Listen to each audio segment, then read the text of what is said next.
Okay, in this video I want to talk about a concept called allostatic load, and I'm not too sure if it's a psychology term or if it's a different scientific discipline, but essentially an allostatic load is defining, you could say, like your sum total of stresses in your life. It could be acute, like maybe an injury that you're dealing with. It could be chronic, like continuous sleep deprivation, stress at work, stress in the car when you're sitting in traffic, stress from a poor diet. Exercise even is a stress. A lot of people don't look at it that way. They think of it as a beneficial and healthy thing. It is, but it is still a stressor as far as your body is concerned. Now, exercise is a healthy stress because if it's done in the right amount and at the right intensity, your body will recover and respond favorably by getting stronger or improving your cardiovascular health or increasing muscle and bone mass. That's if exercise is done appropriately. You can't actually go too far with exercise, and obviously people can get injured, doing a deadlift or something, but even just too intense forms of exercise, or maybe doing it too frequently when in balance with your rest and recovery, exercise can start to be a negative stress. And you can look at everything in your life as a positive or negative stress, but it's all adding to your allostatic load. So your allostatic load is essentially what your body can handle.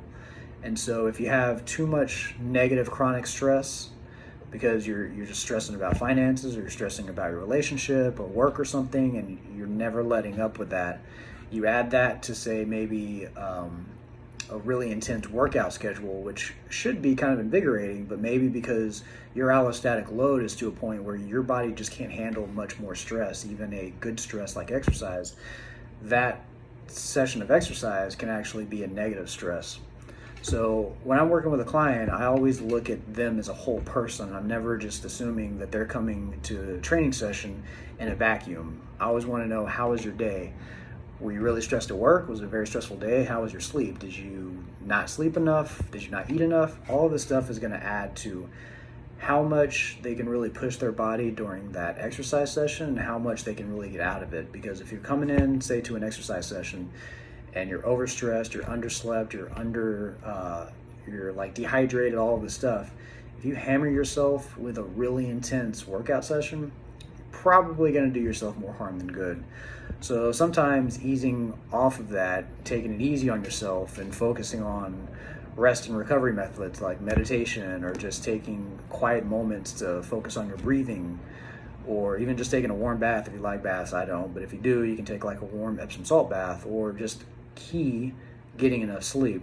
Getting enough sleep, as I've said numerous times, is one of the best things you can do, and it really helps to balance that allostatic load, because throughout the day we're piling on stresses. That's not going to stop. It's at night when we're sleeping that we unload some of those stresses so that we can start the day with a fully charged battery and maybe a few or less stresses in our bucket, in our allostatic load, so that we can take on more stresses. So like I've said before, get your sleep and you'll be able to manage stress a lot better because of it. And think of everything in your life as a stressor, not just good or bad, but how much can you take at any one time. So don't get down on yourself if you feel like you're just run down, you're in a rut, because that's your brain, your body telling you you probably need to start to unload some stress and give yourself some time to rest. And that's it for this one. See you in the next video.